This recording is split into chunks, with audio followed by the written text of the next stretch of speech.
Next question हमारे पास 87th question हम देख रहे हैं और यहाँ पर एंगुलर मोमेंटम और काइनेटिक एनर्जी से रिलेटेड हमारे पास में क्वेश्चन है। क्वेश्चन में गिवन है find the angular momentum about the axis of rotation and the kinetic energy. First case हमारे पास में है uniform disc of mass m and radius r is rotating about its diameter with omega.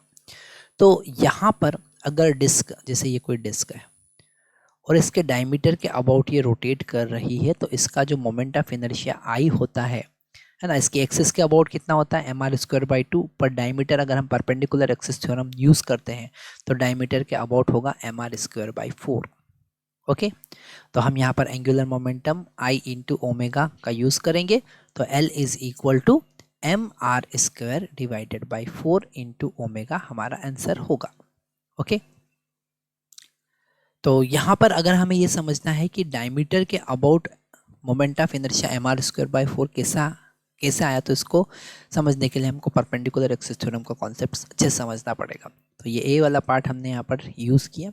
अब B वाला part हम देख रहे हैं। बी वाला पार्ट में यहाँ गिवन है a uniform square plate of mass m and H L is rotating about its diagonal with angular speed omega. ठीक है, तो यहाँ पर अगर हमने एक स्क्वायर प्लेट लिया है और स्क्वायर प्लेट का जो डायगोनल है उसके अबाउट ये प्लेट रोटेट कर रही है ओमेगा से।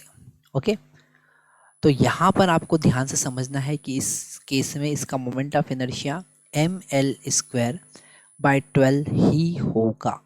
ओके, तो यहाँ पर डायगोनल के about moment of inertia ml²/12 होगा। अगर ये कैसे आया है, ml²/12 कैसे आएगा ये समझना है तो आप कमेंट बॉक्स में हमें ज़रूर कमेंट कीजिएगा और हम उसके लिए आपको सेपरेटली वीडियो बनाकर ये समझाएंगे कि ये कैसे आया। ओके, तो I is equal to ml²/12। अब यहाँ पर L का वैल्यू हमको मिला ml²/12 okay into omega. Okay, into omega.